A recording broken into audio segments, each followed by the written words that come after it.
Дүние жүзінде қанша ұлт болса, сонша ұлттық асхана бар. Ал әрбір ұлттық асханада сан алуан бір-біріне ұқсайтын және ұқсамайтын ұлттық ас мәзірі бар. Қазақтың ұлттық тағамдары, оларды жасау технологиясы, олардың тиімділік қасиеттері арнайы зерттеуді қажет етеді.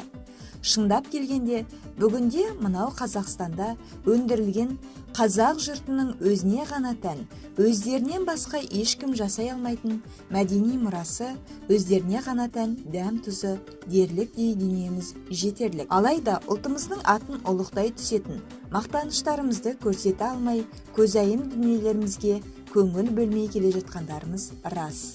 Осы орайда біз бүгін халқымыздың ұлттық тағам түрлерін дайындауға шеберлігі мен тапқырлығына тоқталмақпыз. Көне тағам түрлерін бүгінгі бағдарламамызда біразын айтып, келесі бағдарламамызда жалғасын табатын болады. Қазақ халқы еттен түрлі тағамдар жасаған. Ет тағамдары шұжық, түймеш, шыжмыш, бұжы, сырбаз, сірне, қуырдақ, сүрет, тағы басқа. Бұлар біз білетін, бізге таңсық ұлттық тағамдарымыз.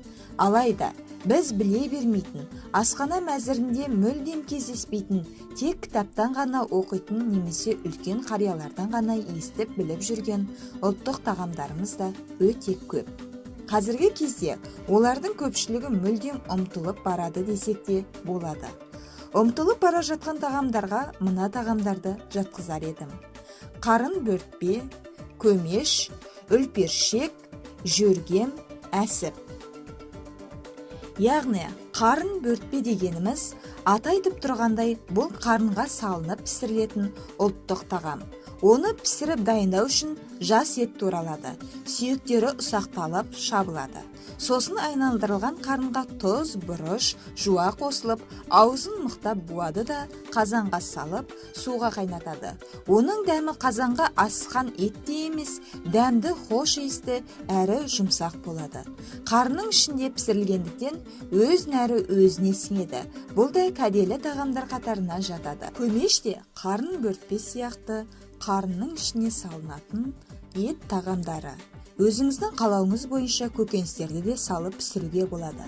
Ерте кезде қарынның сыртын балшықпен сылап, отқа көміп дайындаған. Қазіргі кезде көмешті электр пештерде пісіруге болады.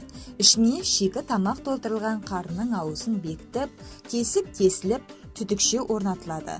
Көмеш әдетте 2 сағаттың ішінде дайын болады. Үлпершек. Ол ірі қара малдың жүрегінен жасалады. 2 жағындағы құлақшаны кесіп алып, қаны әбден сорғыған жүректің жіңішкелеу жағын тіліп, ішіне сол малдың қара кесек еті мен майы ұсақтап туралып салынады. Оған өз қалауыңызға қарай дәмдеуіштер саласыз. Содан соң тілінген жағы мұқият тігіледі. Қазанға салып, үстіне су құйып, тұз қосып қайнатады. Үлпершекті ұзатылған қыздың сыбағалы асы деп те айтуға болады. Жөргем. Көшіп бара жатқан қазақ ошақтың түбіне нан көміп кететін болған. Ол кейінгі көш керуеніне деген қамқорлықты білдіреді. Малдың шегін үрлеп кептіріп, көшкен кезде асабаға ілінген күйінде қалдырады. Соңғы көш жұрттағы ошақтың басынан таба нанды алып, ілулі қалған ішекті қайнатып жеп, талғажау еткен екен. Жүргенге жөргем ілінеді деген сөз содан қалған. Дайындау тәсілі төстің етегінен тоқ шекпен таспалы тілінген қарынды орайды. Оның сырты ащы шекпен қатты орағанда жөргем жасалады. Жөргемді асуға да, турап қуыруға да болады. Әсіп.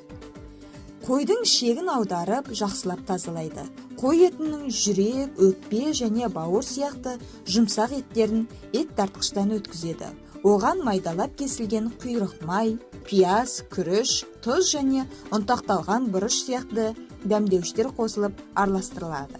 Оны ішекке салады да 2-3 жіппен байлайды. Пісірер алдында ішектерді инемен бірнеше жерден кесіп, қайнаған тұзды суға не сорпаға салады. Әсіп әдетте 50-60 минутта піседі. Әсіпті кейбір жерлерде шыжмыш деп те атайды. Осымен бүгін берекелі дастархан арнайы жобасында айтылған ұлттық көне тағамдарымыздың жалғасын келесі бағдарламамызда тамашалай аласыздар.